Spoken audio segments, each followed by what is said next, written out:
ذرا نم ہو تو یہ مٹی بڑی زرخیز ہے ساکی، پاکستانی جو اوورسیز ہیں وہ پاکستان کے لیے اتنا درد رکھتے ہیں۔ پروفیسر ڈاکٹر خالد حسن میرے ساتھ ہیں۔ پاکستان میں جو جدید ترین انڈوسکوپک پروسیجرز ہو رہے ہیں، سر کا اتنا مرکزی کردار ہے۔ ابھی یہ امریکہ کے سب سے بڑے ایڈوانس انڈوسکوپی یونٹ کے ڈائریکٹر ہیں، اور یہ امریکہ سے پاکستان آتے ہیں۔ اور پروفیسر ڈاکٹر سعد نیاز ہو گئے، غیاث النبی طیب ہو گئے، سب کا یہی کہنا ہے کہ انہوں نے ایڈوانس انڈوسکوپک سروسز کو پاکستان میں اسٹیبلش کرنے میں مرکزی کردار ادا کیا ہے۔ Sir thank you very much first of all. نہیں عفان، تھینک یو۔ تو یہ تو ہمارا پریولیج جس کو ہم کہتے ہیں، اسی ملک میں پلے بڑے ہیں، اسی ملک سے ایجوکیشن لی ہے، تو یہ اس ملک کا حق ہے ہم پہ کہ ہم جو ہے نا، دس از دا وے ٹو پے بیک۔ تو ہمارا جو ہے جس سینٹر پہ میں کام کرتا ہوں، یہ اس کو کہتے ہیں centre for interventional endoscopy, Advent Health Orlando, Florida میں ہے، امریکہ میں۔ تو ہم جو ہے نا 7 ایڈوانسڈ انڈوسکوپسٹ ہیں، 6 ہیں اور 7ویں کو ہم ہائر کر رہے ہیں، تو ہم صرف ایڈوانسڈ انڈوسکوپی کرتے ہیں وہاں پہ۔ اور ہمارا سینٹر پورے امریکہ میں سب سے بزی سینٹر ہے ایڈوانس انڈوسکوپی کے لیے۔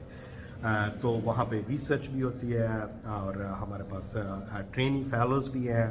ہم باہر سے بھی فیلوز لیتے ہیں۔ باہر سے مطلب یہ ہے کہ یو ایس اے سے باہر اگر پاکستان سے کوئی ٹریننگ کرنا چاہے تو اس کو بھی فل اپرچونٹی ہے اس کے لیے بھی۔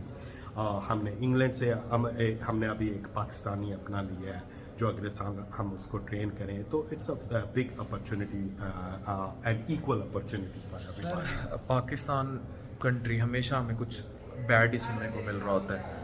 ایک ایسی ہوپ، اتنے سارے اوورسیز پاکستانی ہیں جنہیں اب امریکہ اور برطانیہ میں دیکھتے ہوں گے، اگر ہر کوئی آپ کی طرح آ کے، اب ہر کسی کا تو یہ روٹ نہیں ہے کہ وہ ملک سے چلا جائے، رائٹ؟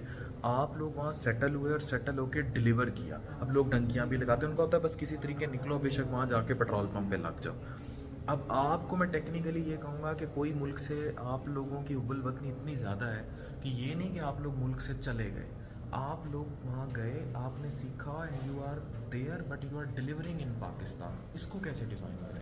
یار ایک تو ہوتی ہے ہر ایک کی اپنی ول ہوتی ہے، اور ایک سینس آف رسپانسبلٹی ہوتی ہے کہ اس ملک نے ہمیں دیا ہے، شروع تو یہیں سے کیا ہے نا جتنا کیا ہے، تو اس ایک حب الوطنی ہمیں اوورسیز پاکستانیوں کو پاکستان سے باہر بیٹھے ہوئے ہمیں زیادہ درد فیل ہوتا ہے، حالانکہ ہم رہتے وہاں پہ ہیں۔ ہمیں اتنی فکر ہوتی ہے، پتہ نہیں کیا چل رہا ہے، ہر روز کچھ نہ کچھ سننے کو مل رہا ہوتا ہے کہ اب یہ ہو گیا، وہ ہو گیا، لیکن at the end of the day دل فزیکلی ہم ادھر ہی رہتے ہیں، لیکن دل تو ہمارا یہیں پہ ہے، دل Pakistan. Thank you very much sir. اب ہمارا قومی احساس ہے اور قومی فخر ہے، تو آئی وانٹ کہ ایوری اوورسیز پاکستانی جو مجھے دنیا سے باہر دیکھ رہے ہیں، اس طرح ڈیلیور کرنا ہے تو آپ دنیا کے کسی کونے میں بھی جائیں، آپ ہیں Pakistani. Thank you sir. Thank you, thank thank you. You.